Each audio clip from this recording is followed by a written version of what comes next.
I can tell you right now. I can tell you right now. I can tell you right now. No.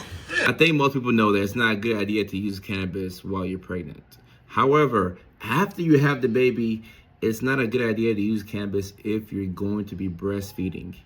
Some people may hear that and say, all right, I'll use Similac, I'll find a way around that, and all that is justified. That's cool, that's great. But if you're breastfeeding, you want to be careful with it. I would say don't use it, but you want to be careful with it because the long-term effects of cannabis on the person whose brain has not fully developed yet, not good. Memory loss, lowered IQ, increased risk of psychosis. And this is a baby. Normally when I'm giving these stats, I'm talking about the 12-year-old who started smoking with their friends, after middle school. Like, that's not a good idea.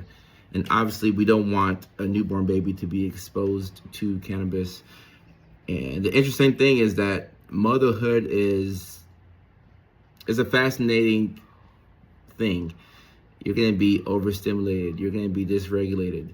It's going to be very hard for you to have a day where you're not worrying about something, especially if you're a new mom. You're worrying about your kid. You have to keep somebody alive for the rest of their life.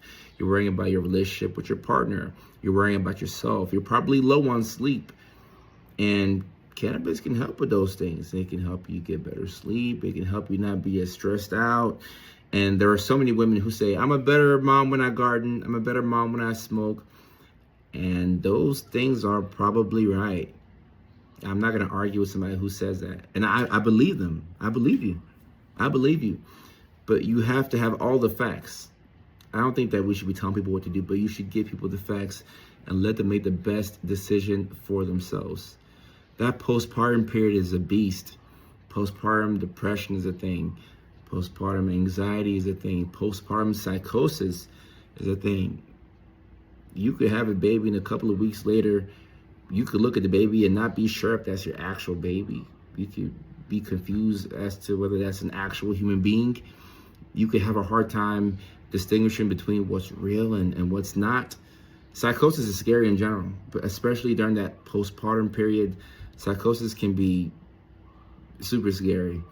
And if you're consuming cannabis during that postpartum period, it increases the likelihood of postpartum psychosis. So these are all things that you should weigh and factor in when you're trying to decide whether you should stop smoking altogether after you have the baby or whether you should continue it. If you ask me, I'd say it's best to not use it, but even if you do use it in minute amounts.